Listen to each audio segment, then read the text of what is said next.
notre enfance, notre histoire joue un rôle majeur dans notre vie. Mais ce que je dénonce tout le temps, c'est prendre ça comme une loi scientifique indiscutable.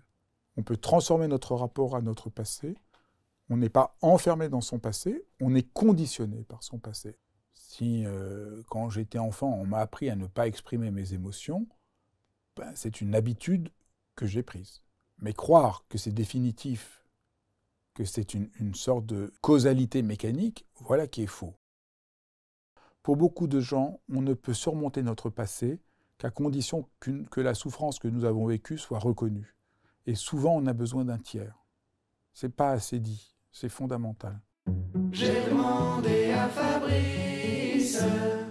Bonjour, bienvenue dans J'ai demandé à Fabrice, l'émission où je réponds à toutes vos questions. Je suis Fabrice Midal, philosophe, auteur entre autres de Foutez-vous la paix, Suis-je hypersensible et fondateur de Réseau, la principale école de méditation dans le monde francophone. Bonjour Rebecca. Bonjour Fabrice. Alors aujourd'hui, on va aborder « Est-on prisonnier à jamais de son passé ?» Et ça, c'est vraiment une très bonne question. Je suis content qu'on a eu beaucoup de questions sur ce thème parce que c'est devenu vraiment aujourd'hui quasiment un dogme. Les gens croient presque tous que leur enfance détermine pour toujours leur existence. Et on entend si souvent les gens expliquer que comme ils n'ont pas été aimés quand ils ont été enfants, eh ben, ça explique tous leurs problèmes. Et nous allons voir, c'est un peu plus subtil, plus complexe que ça. Heureusement. Alors le passé a mille et une façons de nous hanter et de nous parasiter, que ce soit par des schémas répétitifs. Et là, c'est l'exemple de Tekla qui te raconte qu'elle a souffert d'une mère perverse narcissique et de certains de ses compagnons de celle-ci. Et à l'âge adulte, elle a eu des compagnons qui étaient eux aussi pervers narcissiques. Il y a aussi l'exemple de Fabienne, où là, son exemple illustre un sentiment de ne pas vraiment vivre, mais plutôt d'être en mode survie. Et enfin, on a l'exemple de Christelle, qui, elle, a eu une malformation depuis qu'elle est née, et qui a beaucoup souffert du regard des autres pendant son enfance, tant et si bien qu'aujourd'hui, alors qu'elle est mariée, elle a toujours du mal à croire que son mari puisse vraiment être amoureux d'elle. Alors, la question que je te pose, c'est pourquoi est-ce que le passé nous hante comme ça? Ou bien est-ce que c'est notre culture qui a un grand culte envers le passé? Non, ça c'est évident. C'est évident que notre passé donne une forme et une coloration à notre existence. Si, quand j'étais enfant, on m'a appris à ne pas exprimer mes émotions, ben, c'est une habitude que j'ai prise.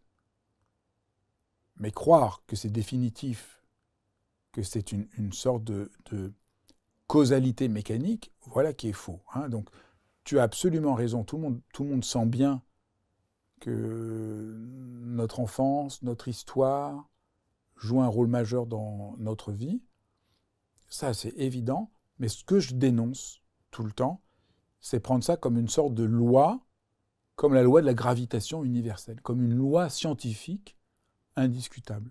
Mais on peut changer son passé, on peut transformer notre rapport à notre passé, on n'est pas enfermé dans son passé, on est conditionné par son passé. Oui, on est conditionné, mais pas enfermé. Et pour en mettre tout de suite un peu le point sur les i, j'aime beaucoup cette remarque de Jean-Paul Sartre qu'il a écrit à la mort au moment de la mort d'un autre philosophe, Merleau-Ponty. Et il a raconté dans un texte en hommage à Merleau-Ponty, qui est mort malheureusement prématurément, qui était un philosophe extraordinaire, que Merleau-Ponty lui avait dit que son malheur est d'avoir vécu une enfance heureuse. Alors on est un peu surpris, parce que tout le monde croit que le problème c'est qu'on a vécu, on était malmené, maltraité, enfant, et que si on avait une enfance heureuse, on serait heureuse. Et Sartre a tout à fait raison de souligner, ben non, une enfance heureuse, ça peut être aussi terrible, parce que vous êtes à jamais inconsolable de la merveille de votre histoire, de la merveille du paradis perdu. Et votre vie a toujours un goût amer. Donc tout ça pour dire, c'est pas pour condamner tout le monde et vous plomber, hein, je vous rassure, mais c'est pour montrer que, au fond, une enfance heureuse ou une enfance malheureuse, les deux peuvent être une chance ou un malheur. Une enfance malheureuse peut être une chance formidable. J'ai vécu une enfance malheureuse, raison de plus pour changer. Moi, j'ai vécu une enfance absolument difficile, malheureuse, une enfance extrêmement dysfonctionnelle. Et alors, je me souviens, à partir du moment où j'ai commencé à avoir 15-16 ans, je pouvais commencer à faire un peu plus ce que je voulais, chaque année, je me disais « Ah, je suis tellement plus heureux que l'année dernière. » Et je ne pense pas que j'aurais une vie aussi heureuse si je n'avais pas eu une enfance aussi malheureuse. Je ne dis pas que cette enfance malheureuse n'a pas des répercussions sur ma vie. Vraiment, les traumas intenses que j'ai vécus enfant, absolument terribles. Il se trouve que dans ma très très tendre enfance, ma mère avait une maladie très paralysante qu'on ne comprenait pas. Et donc moi, comme petit garçon, j'étais face à ma mère qui ne pouvait plus bouger, qui était dans des crises intenses assez régulièrement. Et ça a été complètement traumatisant et on ne comprenait pas du tout ce qu'elle avait. Pour le petit garçon, à l'époque, en plus, on ne m'expliquait pas ce qui se passait, mais c'était terrible, parce qu'évidemment, vous avez peur de mourir, parce que si vous n'avez pas le support de vos parents enfants, vous allez mourir. L'enfant a besoin de soins pour être alimenté, de soins pour réguler sa température. Donc c'était vraiment... Il y a plein d'autres éléments, mais ça, c'était un des éléments extrêmement traumatisants. Mais ça ne nous enferme pas. Ça donne une tonalité, mais Sartre a absolument raison. Nous sommes des êtres humains libres. Nous ne sommes pas fabriqués par notre passé. Nous avons une capacité libre de nous inventer, de nous transformer. Et c'est ça que j'essaye de faire dans tout mon travail. On peut dire que mon travail sur cette chaîne, dans les dialogues que je fais, en transmettant la méditation, qui est pour moi vraiment la voie la plus extraordinaire de réconciliation, c'est vraiment des voies qui permettent de découvrir la liberté. Il y a quelqu'un qui me demandait, il n'y a pas longtemps, si je devais dire en une phrase quel est mon travail, qu'est-ce que j'essaye de faire. Et je me disais, mais au fond, c'est ça, c'est montrer qu'on est plus libre qu'on ne le croit, ce qui était déjà au cœur de la remarque de Sartre sur notre enfance. Nous sommes libres, nous avons une liberté. Nous ne sommes pas entièrement, mécaniquement conditionnés par quoi que ce soit. Du reste, notre enfance, elle est très multiple. Donc ça, c'est un premier axe. Une enfance heureuse peut être un malheur, nous avons une forme de liberté. Deuxième élément absolument central, pour tous ceux qui nous écoutent et qui disent « Ah non, mais moi j'ai une enfance tellement horrible ». Là, c'est vraiment un exercice que je vais vous proposer, un exercice qui va changer votre vie et qui est pourtant très simple. Essayez de vous souvenir de moments de votre enfance où vous étiez complètement heureux, complètement joyeux. Surtout ceux qui me disent « j'ai une enfance horrible ». Moi, j'ai une enfance, voilà, terrible. Mais est-ce que je peux me souvenir de moments exactement inverses de ça, où j'étais vraiment dans la joie? Ben évidemment. Sinon, en fait, je ne serais pas vivant. Parce qu'un enfant qui n'est pas aimé et qui ne sent pas un moment de sécurité, il ne survit pas. Toutes les études, en plus il y a plein d'études qui le montrent. Donc, en fait, évidemment, je me souviens que j'ai un vague souvenir, parce que la mémoire est un peu floue quand on était enfant, mais je me souviens que la maîtresse que j'avais au CP, elle était adorable. Je me souviens d'une vraie tendresse. Je détestais le professeur que j'ai eu au CE1, qui était absolument très dur et qui m'a terrorisé. Je me souviens, on devait lire un texte. Et c'était, à ce moment-là, l'âne est arrivé. Et il me disait, mais elle va venir ta mère. Relis. À ce moment-là, mais arrête avec ta mère. Et j'étais terrorisé, mais de quoi il me parle? Parce qu'au lieu de dire moment, je disais maman. Ou c'était pas assez haut. Au lieu de me dire, voilà, on dit pas, faut pas dire moment, faut pas dire maman ou maman, faut dire moment. Au lieu de me dire ça, je m'en souviens encore, c'est juste horrible. Et il était terrible, cet homme était absolument terrible, méchant, mais méchant. Bon, ouais, tout ça, c'était pas du tout le sujet c'était le... Et puis après, je me souviens aussi, donc, le lien avec des gens, j'avais une relation très très difficile avec mes parents, mais j'avais un grand-père, mais qui était un océan d'amour. Il était un peu malade, mais il était un océan d'amour, je me souviens, mais de l'émerveillement que c'était d'être avec lui. Puis après, je me souviens aussi comment je jouais. Je me souviens que je jouais pendant des heures. Je ne sais pas comment je faisais, mais je me souviens de l'intensité et des sensations de jouer.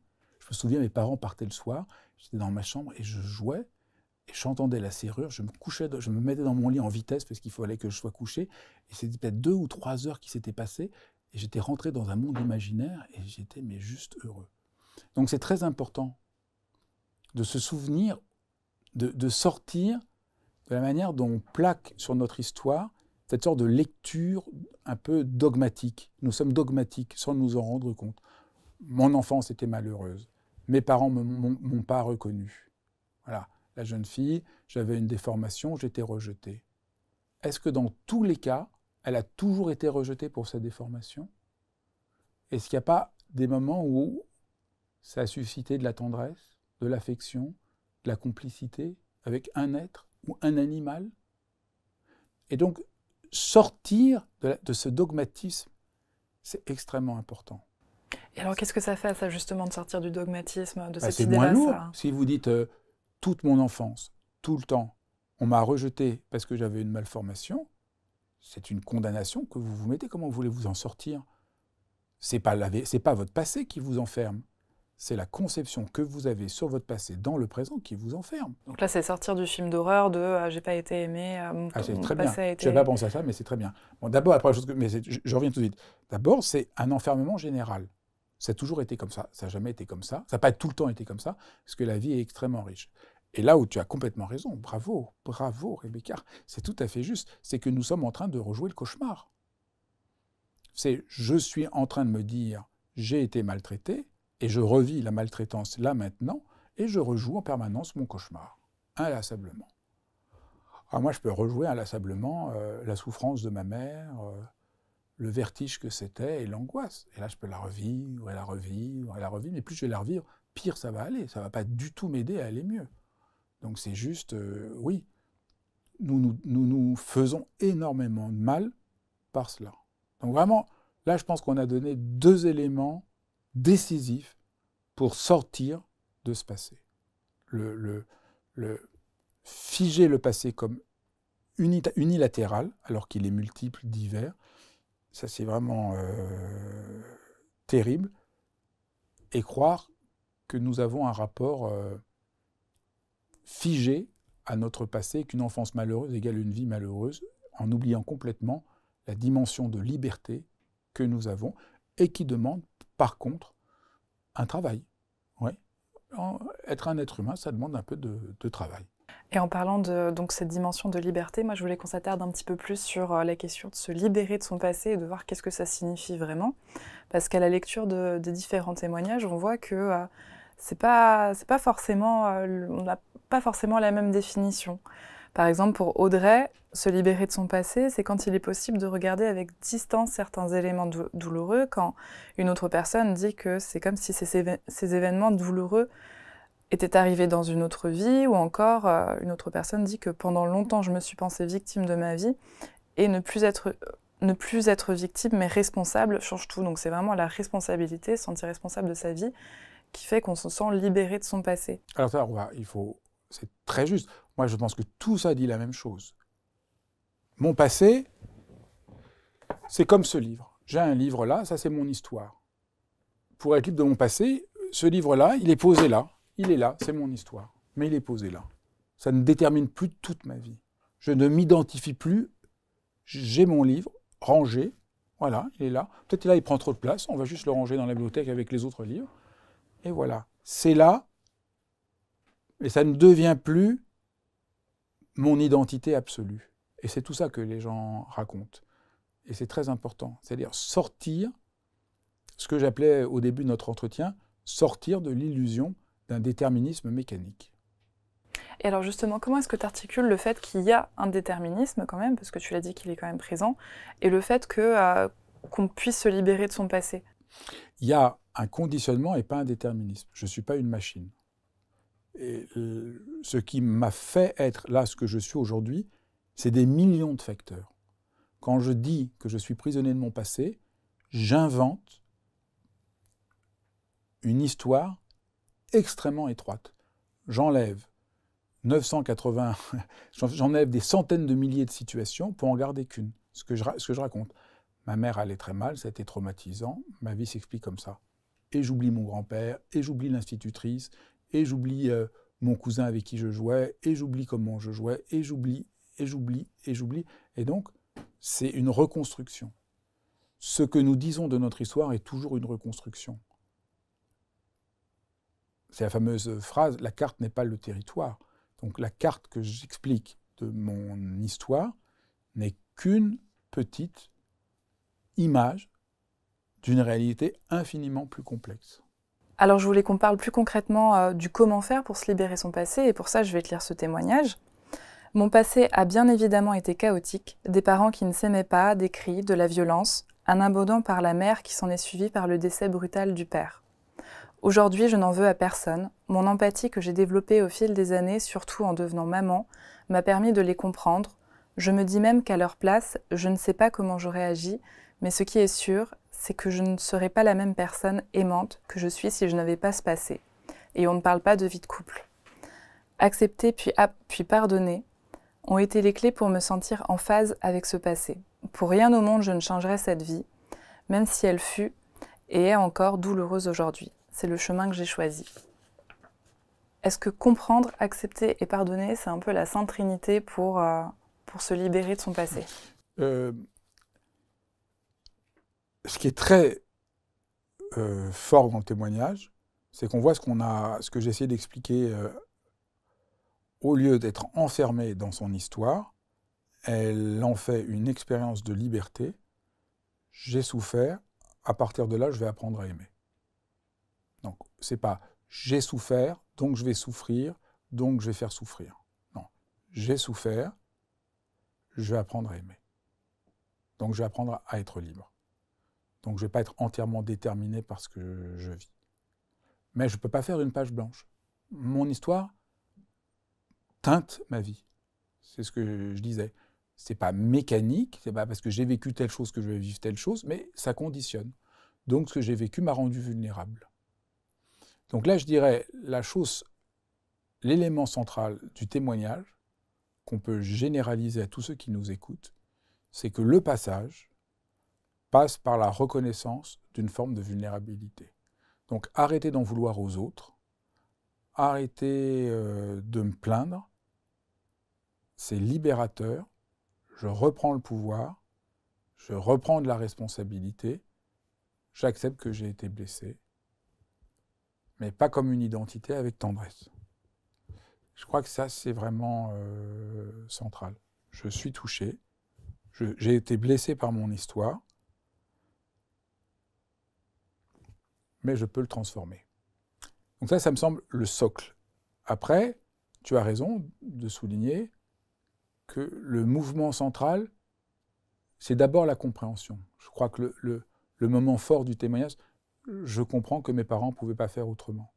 C'est pas du tout évident. Ça demande beaucoup de travail et beaucoup de maturité.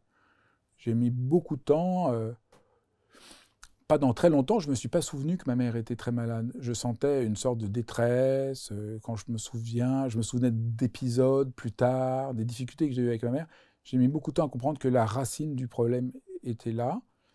Et je crois que de réussir à avoir une forme de compréhension, c'est libérateur. Parce que ça cesse d'être moi victime, eux, c'est de leur faute. On comprend que la plupart du temps, comprendre, c'est pas forcément pardonner, comprendre, c'est pas toujours excuser, mais c'est en tout cas, c'est moins lourd. Je comprends que mes parents ne savaient pas faire mieux. Alors ça, j'ai mis beaucoup de choses que j'ai mis du temps à comprendre, mais très jeune, je devais avoir 25-26 ans, j'ai compris que mes parents, ils m'avaient Moi, mes parents m'ont eu quand j'avais 22 ans. Quand j'ai 25 ans, je me disais, mais mes parents m'avaient déjà à cet âge-là. Donc, je ne peux pas leur demander ce que j'ai envie de leur demander maintenant, quand j'ai 23 ans et que mes parents étaient plus âgés. Voilà. Et donc, il y a plein de manières, disons, qu'on peut comprendre qu'on est tous maladroits, à côté de la plaque. Là, je fais une parenthèse. Sur ma chaîne Dialogue, j'interroge beaucoup de gens qui sont spécialisés de l'éducation, en particulier Isabelle Filiosa. Et c'est vraiment important de réussir à comprendre comment la clé, le malentendu, c'est que on fait croire aujourd'hui dans l'éducation que le parent doit contrôler l'enfant et doit être indiscuté et indiscutable. Et que peut-être la clé de l'éducation, c'est que le parent n'est qu'un être humain, qui des fois rate, échoue, s'énerve, et que c'est aucun problème. Les gens ont l'impression qu'ils vont être une mauvaise mère ou un mauvais père s'ils ne sont pas parfaits. C'est ridicule, absurde, inhumain, tragique. Je vais être un mauvais père et une mauvaise mère si je ne reconnais pas que je suis un être humain qui est faillible et que je prétends être parfait. Parce que là, je vais être inauthentique, je vais devenir brutal et je ne vais pas avoir un rapport sain à mon enfant. Mais si je reconnais, ah ben oui, je suis désolé mon chéri, là, j'ai perdu patience, je montre juste que je suis un être humain, j'apprends à mon enfant la liberté à être un être humain. Et ça, c'est vraiment fondamental. Donc, je ferme cette parenthèse, mais je renvoie à tous ceux qui m'écoutent à aller voir sur ma chaîne Dialogue tous ces entretiens qui vraiment éclairent ce qu'est la relation parentale, qui permet de comprendre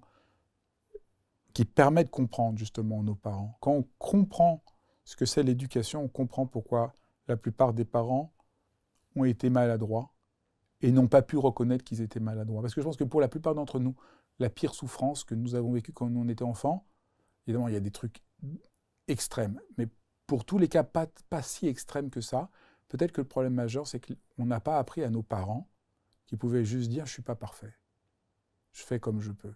Mais au contraire, ils ont dit « mais si, j'ai raison ». Et donc nous, ça a explosé. Parce qu'on voyait quelque chose qui était une contradiction. On voyait notre parent nous maltraiter, être maladroit, être violent, être ignorant, et faire semblant qu'il était parfait. Et c'est ce contraste qui crée un vrai problème. Et donc ça, je crois que c'est un ressort fondamental pour pouvoir comprendre. Et alors après, pardonner, oui, quand on comprend, le pardon peut devenir plus naturel, peut devenir plus juste. Donc ça peut être un chemin. Mais quand la violence a été trop forte, peut-être c'est pas le moment de pardonner, mais c'est le moment d'arriver d'abord à marquer dans le réel qu'on a été victime de quelque chose d'injuste.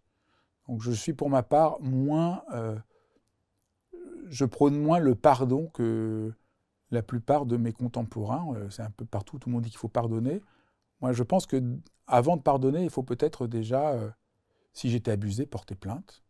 Ou en tout cas, peut-être faire apparaître dans le réel que j'ai été victime de quelque chose d'absolument inacceptable. Faire apparaître dans le réel ? C'est-à-dire, par exemple, écrire une lettre. Alors, si c'est très grave, aller voir un juge, le manifester, ou écrire une lettre. Enfin, je pense qu'on ne peut pas pardonner sans avoir un minimum de rapport à la vérité de ce qu'on a vécu. Alors, si mes parents ont mal agi, je peux pardonner. Hein, ils étaient maladroits, ignorants. Mais il y a des choses qui sont des fautes graves, qu'il faut être dit, il faut qu'elles soient reconnues comme des fautes graves pour que je puisse passer au-delà. Et je crois que ça, c'est très important. Je crois qu'il doit y avoir une réparation symbolique avant qu'on entre dans le pardon. La réparation symbolique, ça peut être avec le parent, mais ça peut être aussi avec la société, avec quelqu'un d'autre.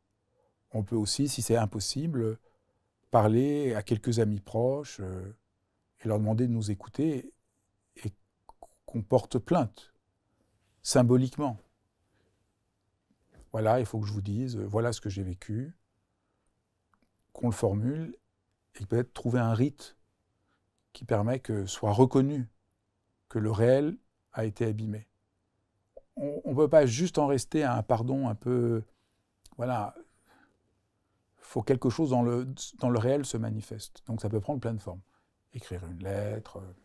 Donc quand tu parlais de réparation, c'était pas nécessairement réparation de la part de l'auteur, mais Non. c'était une... C'est très Nous-mêmes, rare. on se fait réparation quelque voilà. part. Ou la société, à tiers. Je pense qu'on ne peut pas se faire réparation soi-même, ça doit passer par un tiers. Donc, soit je vais voir la justice, soit je vais voir les proches, ou je peux écrire, par exemple, mon père m'a abandonné, il est parti avec une autre femme quand j'étais enfant, et je peux dire, voilà, c'était une violence, c'était terrible, et j'en ai énormément souffert. La question, c'est pas de t'en vouloir ou de pas t'en vouloir, mais c'est que soit reconnu ce dont j'ai souffert. Et de le manifester, parce que si je pardonne et que j'ai jamais dit cette souffrance, que j'ai jamais dit ce dont j'ai vécu, le pardon ne va pas rentrer dans la profondeur de l'existence, de la vie. Donc je crois qu'il y a à quelque chose soit dit. Quelque chose doit être dit, quelque chose doit être reconnu. Notre souffrance doit être reconnue. On ne peut, pour beaucoup de gens, on ne peut surmonter notre passé qu'à condition que la souffrance que nous avons vécue soit reconnue. Et souvent, on a besoin d'un tiers. C'est fondamental. C'est pas assez dit, c'est fondamental. Dans tes travaux, tu accordes une grande place aux pratiques de l'enfant intérieur. Tu as fait d'ailleurs un cours sur le sujet il n'y a pas très longtemps, et tu l'abordes aussi dans tes livres et puis dans tes vidéos. Est-ce que tu pourrais réexpliquer ce que c'est et puis l'intérêt que ça a ? Alors, je me suis engagé depuis une dizaine d'années dans mon travail sur la méditation à parler de l'enfant intérieur qui, d'abord, aussi surprenant que ce soit pour les gens qui nous écoutent, est d'abord une pratique spirituelle. Aujourd'hui, on voit tout ça comme une pratique psychologique, mais c'est vraiment une pratique spirituelle. Je rappelle très rapidement que le Christ, dans les évangiles, ne cesse de dire « Seul celui qui est comme un enfant entrera au royaume. Devenez comme les petits-enfants. » Donc ça, c'est tout à fait fondamental. Et dans la tradition bouddhiste, comme en a témoigné par exemple le grand maître de méditation Thich Nhat Hanh, les pratiques de l'enfant intérieur sont des pratiques absolument fondamentales de se tourner vers ce qui est blessé en soi, avec tendresse, affection, responsabilité. Donc il y a une dizaine d'années, un peu plus, je me suis dit, il faut que je transmette ces pratiques, d'abord spirituelles, qui ont une puissance de guérison essentielle. Évidemment, comme dans tout mon travail, je confronte toujours mes intuitions philosophiques et mes intuitions spirituelles. C'est même pas mes intuitions, c'est-à-dire mon travail, mon enseignement, mes études philosophiques et mes études spirituelles, avec un vrai travail thérapeutique clinique pour confronter et voir si mes intuitions sont valides ou pas. Donc c'est ça que je propose dans le cours. Et l'idée, donc d'abord, de l'enfant intérieur, c'est de réparer ce qui est blessé en nous, de devenir le parent que nous n'avons pas eu, de sortir de la plainte et de l'enfermement en agissant dans le présent sur notre histoire, sur notre passé qui est présent aujourd'hui. Et un des renversements, là j'étais il y a quelques jours faire une grande conférence, et il y a plein de gens qui sont venus me voir en me disant à quel point ce cours les avait ébranlés, parce que la plupart du temps, quand on parle de l'enfant intérieur, les gens ont l'impression qu'ils sont enfermés dans l'enfant qu'ils ont été. Mais l'enfant intérieur, ce n'est pas l'enfant que nous avons été. L'enfant intérieur, c'est l'enfance qui est là en nous, qui n'est jamais mort. C'est cette dimension originaire de présence, de curiosité qui était en nous. Donc les pratiques de l'enfant intérieur, quand le Christ dit devenez comme un enfant, quand dans les pratiques bouddhistes, on se tourne vers l'enfant qu'on a été pour lui donner l'amour qu'il a besoin, c'est pas, quand j'ai dit l'enfant qu'on a été, mais c'est pas l'enfant, moi, à 4 ans, parce que c'est quelle représentation j'ai, c'est toujours une représentation, comme j'ai dit, limitée. C'est plutôt l'enfant dans sa dimension originaire, l'enfant dans les aventures qu'il a vécues, dans les épreuves qu'il a vécues, mais toujours en revenant à cette dimension de vie profonde qui est en lui. Et ça, c'est très important, parce qu'il y a en nous un enfant qui est plein de vie et plein d'amour. Et les pratiques de l'enfant intérieur, c'est d'abord découvrir qu'il y a une dimension plein de vie, plein d'amour et plein de joie en chacun d'entre nous. Et c'est ça que disaient les enseignements du Christ et du Bouddha. C'est ça qui est le plus intéressant dans les formes de psychothérapie qui m'intéressent, avec lesquelles je suis en dialogue, que j'ai fait beaucoup de dialogues avec plein de gens à ce sujet, vous verrez ça sur ma chaîne Dialogue, qui confirme ce grand enseignement spirituel. L'enfant en moi, c'est d'abord l'élan de vie. J'en parle en détail de l'enfant intérieur dans mon livre « La théorie du bourgeon », la théorie de la vie, la théorie de la croissance de la vie. C'est ça. L'enfant en moi, c'est comme ce bourgeon de la vie qui ne demande qu'à croître. Donc, Rebecca, il y a en toi un enfant. Et avant d'identifier cet enfant à tous les problèmes que tu as eus, l'enfant, c'est d'abord l'envie d'explorer le monde, la possibilité de la joie, l'envie d'entrer dans le monde. C'est ça le bourgeon de la croissance de la vie. Et les pratiques de l'enfant intérieur, ça doit partir d'abord de là. C'est ça qui nous libère de notre passé. On pourrait dire, on découvre aussi par là que quelle que soit notre histoire, ça nous a conditionnés, mais le cœur de notre être n'a pas été atteint. Pour finir cet entretien, pour ceux qui seraient intéressés, comment aller plus loin sur la thématique? Alors, il y a plein de choses essentielles pour mettre un peu en application tout ce qu'on a vu. Je crois que le rapport à l'enfant intérieur peut vraiment aider à sortir de ces déterminismes et de ces conditionnements. Sur l'enfant intérieur, je peux inviter les gens à écouter sur ma chaîne Dialogue. J'ai 2 chaînes YouTube. La chaîne, j'ai demandé à Fabrice, et où je pose des vidéos. Et puis une autre chaîne où je fais chaque semaine un dialogue avec une personnalité qui permet un échange sur toutes ces thématiques qui me passionnent. Sur ma chaîne YouTube, vous allez trouver le dialogue avec Moussa Nabati, qui, je crois, est un des thérapeutes qui a le plus profondément travaillé sur la question de l'enfant intérieur et qui apporte un éclairage que je trouve assez lumineux, assez vraiment aidant. Et puis, vous pouvez suivre le cours en ligne que j'ai fait, qui est vraiment en 6 séances d'1 heure, avec tout un travail avec des fiches de synthèse, des exercices à faire, vous permet de vous entraîner à vous tourner vers cet enfant intérieur et apprendre à être libre. Et on va mettre le lien dans la description en dessous de la vidéo. Voilà 2 chemins qui peuvent nous aider, mais plus amplement, on l'a vu, ce qui aide à sortir, c'est vraiment revenir au présent, là maintenant. Là maintenant, on n'est pas notre passé.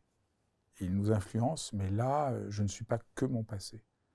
Je suis fait de mon passé, mais il y a la vie qui est là, dans le présent, à neuf.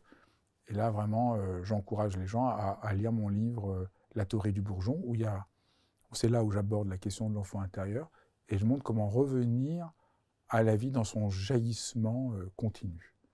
Et la vie, c'est ça la bonne nouvelle par rapport à notre passé, c'est que la vie est un jaillissement incessant de nouveautés.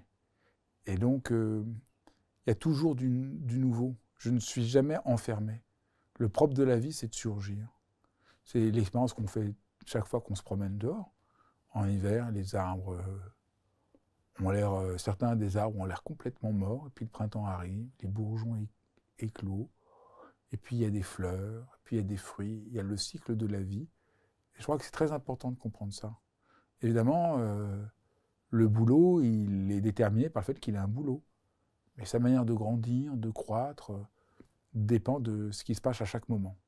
Et donc, revenir à la présence, ça peut faire beaucoup de bien. Et je crois que c'est aussi une piste pour aller plus loin.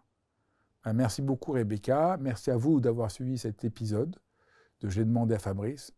Surtout, n'hésitez pas à vous abonner à cette chaîne et puis à nous poser toutes vos questions. On est ravis d'avoir vos questions.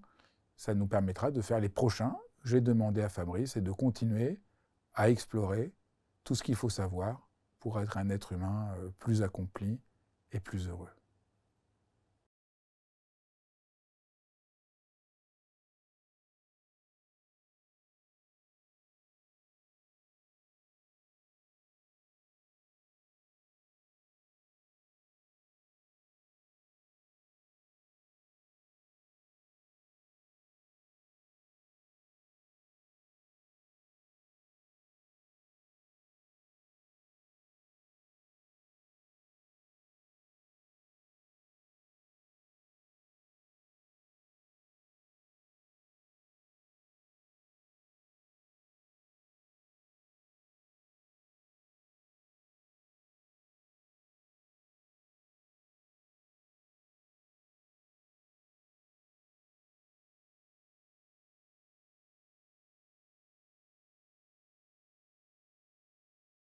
De la manière dont on plaque sur notre histoire cette sorte de